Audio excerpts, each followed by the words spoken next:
Hey guys, how's it going? As you can see by the title of the video, in this tutorial we're going to be talking about how to get that Jack U, kind of Diplo, DJ Snake, Major Lazer type sound of getting that vocal melodic chop, making a melody out of what seems to be a vocal sample in most of those cases.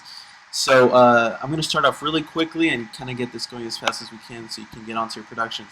You got to find an acapella first, and in this case I'm going to show you the remix I did of Justin Bieber's Love Yourself. And so let's just take a listen to the acapella real quick.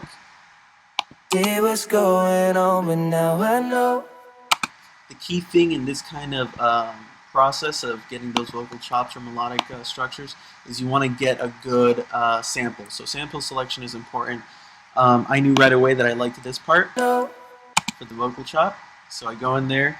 If you know anything about Ableton, you'll just cut it up, drag it into a new channel, an audio channel, and you'll have your sample right there. Just consolidate it. So then I like using the audio effect, the tuner, to figure out what key this sample is in. It's telling me it's in a B, so what I'm going to do is I'm just going to open up a new MIDI channel, which I did here.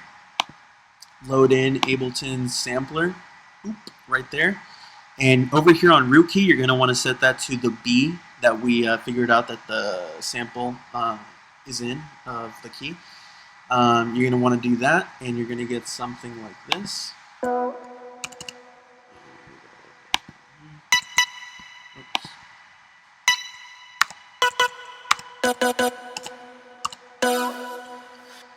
So that's what you're going to get with that sample. And then once you have that, then you're going to want to go over here to your pitch and oscillator tab, and you're going to want to play with your spread a little bit, and all that's going to do is make it wider or more narrow. And so you can go in there and automate it as you'd like throughout the song. For me, I had it narrow during the build-up, and then at the drop I made it nice and wide so it had a bigger impact, as you can see. And then the other thing you want to do is over here in the glide setting, you want to set it to glide. You can use portamento. They're all different effects, but what the glide is going to do for you is it's going to give it that sliding effect between notes, and you can get some kind of cool pitch down and pitch up effects if you stack them. Once you get over here to your filter and global tab, you're going to want to set the volume to 0. It's typically a -12, so just go in there and put in 0. And you should be pretty much good to go. I mean, you can go in there and adjust all these parameters as you like, but this is the basic setup. Once you have all that going, I have all sorts of different sorts of processing going on in this channel to kind of get some brighter sounds out of it. So I added the OTT by Expert to get some of those brighter frequencies pushing a little bit higher. And so this is kind of what it does for it versus without. It's a little more muffled that way. So getting a brighter sound. Used Ableton stock reverb. This is a custom preset that I made here, so if you'd like you can copy these parameters, and then the only thing I'm adjusting over time is the dry wet signal. And then I just have an auto filter to kind of bring in the frequencies in throughout the song, just on different parts. During the build-up I bring it down a little bit, as you can hear.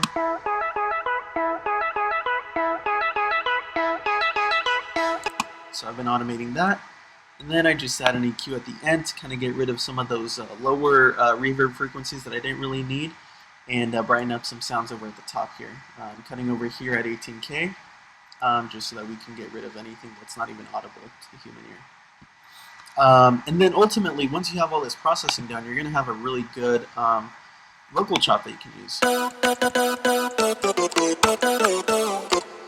As far as melodic structure, I mean, to each their own. You know, I can't really say that there's any one formula for making these kinds of melodies, but what I will tell you is a few tips to kind of get some better sounds out of it.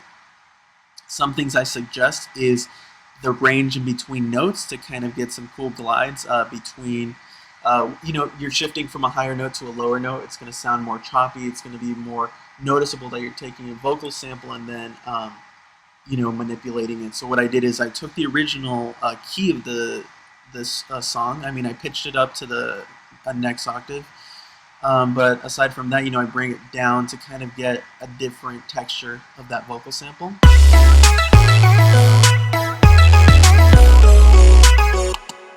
And so just play with that. And then the other thing that I would suggest is over here, as you can see, I added a note on the end of another note. So I stacked them to kind of get a cool effect over here. So I'll play it with it and without it. So this is with it.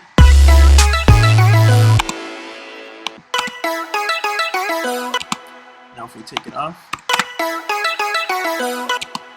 So still sounds good, but just a little bit better with this. And then in the second drop, I have a part that I call the harmony drop, just because I start stacking some notes and gives it more of a harmonial sound, and the notes together make it sound a little bit wider, and I did it more for variation in the second drop, so this is what it sounds like in total.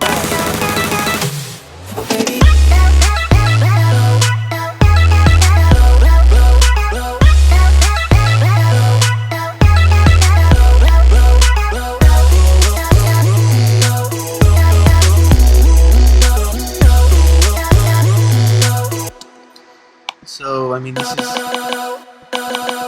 is our main one, but as you can see when we shift it up and down, it just, I like starting with the original sample, so here at B3, so when people hear it, they know right away, okay, that's the vocal sample, but it's being manipulated, and you do that by adding more notes and stuff like that.